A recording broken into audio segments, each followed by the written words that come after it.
సాధింపుకి కూడా ఒక హక్కు అనేది ఉంటుందండి. మరి ఆ హక్కును కూడా మర్చిపోయి మనిషి అనారోగ్యంతో ఉన్నా కూడా అలా ఇబ్బంది పెట్టడం ఎంతవరకు సమంజసం అనేది వాళ్ళు ఆలోచించుకోవాలి.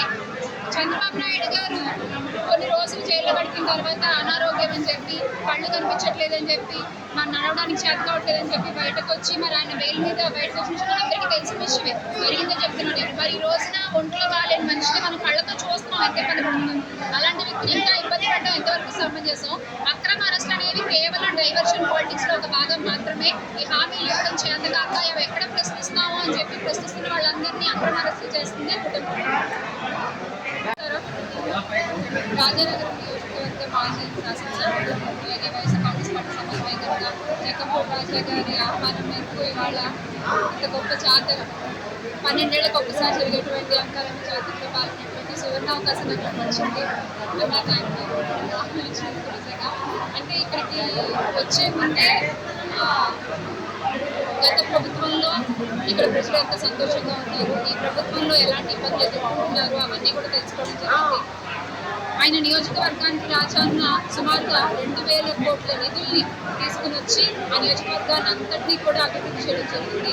అందులో భాగంగా తుర్రేడు నుంచి సీతానగరం వరకు వచ్చేటువంటి ఆ రోడ్ ఏదైతే ఉందో అది ఎలా ఉండదో మనందరికీ తెలుసు. అంతకుముందు ఎంతమంది ప్రాణాలు కోల్పోయారో, ఎంతమంది గాయం పాలయ్యారో ఆ రోడ్లకి వర్షాకాలం వస్తే ఆ రోడ్డు గురించి అసలు మనం నిజంగా చెప్పుకోకుండా. ఎందుకంటే మాది పక్కనే ఉన్న కాకినాడ, నేను ఈ రోడ్లన్నీ తిరిగిందాన్ని నాకు తెలుసు. అలాంటి రోడ్డు ఈ రోజు వస్తూ ఉంటే ఎంత అద్భుతంగా చేశారంటే అది గత ప్రభుత్వంలో రాజాన్న ఆధ్వర్యంలో జరిగింది. అలాగే స్కూల్స్ కానీ హై స్కూల్స్ నాకు తెలిసి ఒక 5 హై స్కూల్స్ తెచ్చుకుంటారు. హై స్కూల్స్ అలాగే హాస్పిటల్స్ ఎక్కడ ఎవరికి ఏ కష్టం వచ్చిందన్నా కూడా దగ్గరుండి చూసుకునేటువంటి వ్యక్తి. మరి ఈ రోజున ప్రజలందరూ కూడా కూటమి ప్రభుత్వం ఉన్నా ఇక్కడంతా కూడా రాజాన్ని నడిపి చేయడం, రాజాన్ని ఆధ్వర్యంలో చేయడం ఇప్పటికీ అది ఎలా కొనసాగుతూనే ఉంది. అలాగే ఇక్కడ రైతుల గురించి కూడా మనం మాట్లాడుకోవాలి. కూటమి ప్రభుత్వం అధికారంలోకి వచ్చిన దగ్గర నుంచి ఎంత కష్టాలు పడుతున్న రైతులు మనం చూస్తూనే ఉన్నాం. ఒక్క రైతు మొహం మీద చిరునవ్వు లేదు, మనసులో సంతోషం లేదు.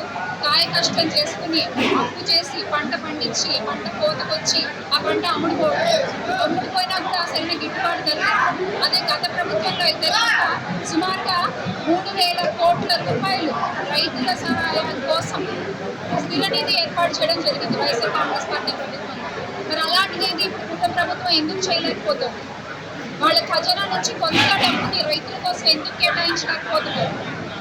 ఇది మేము ప్రశ్నిస్తూ ఉన్నాం ఇక్కడ నుంచి. అలాగే పొగాకు రైతుల గురించి కూడా అదనంగా ఒక 100 కోట్లు అప్పట్లో వైఎస్ఆర్ కాంగ్రెస్ పార్టీ అదనంగా ఖర్చు చేయడం జరిగింది. కానీ ఈ రోజున అదే పొగాకు రైతులు ఎంత మోస అనుభవిస్తున్నారనేది మనం చూస్తూనే ఉన్నాం. మొన్నటి ప్రకాశం జిల్లా గిద్దలూరు నియోజకవర్గం పొదిలిలో కూడా పొగాకు రైతులు ఎంత ఇబ్బంది పడ్డారో చూస్తున్నాం. రేపు 21వ తారీఖున కూడా వైఎస్ఆర్ కాంగ్రెస్ పార్టీ రైతన్న పోర్పాట జగనన్న ఆధ్వర్యంలో వైఎస్ఆర్ కాంగ్రెస్ పార్టీ ఉండబోతుంది. ఈ రైతన్న కోసం జగనన్న ఎప్పుడు నిలబడతారు, వైఎస్ఆర్ కాంగ్రెస్ పార్టీ ఎప్పుడు ఉంటుంది, ఈ పోర్పాటుని విజయవంతం చేయాలని జోహార్ వైఎస్ఆర్, జై జగన్.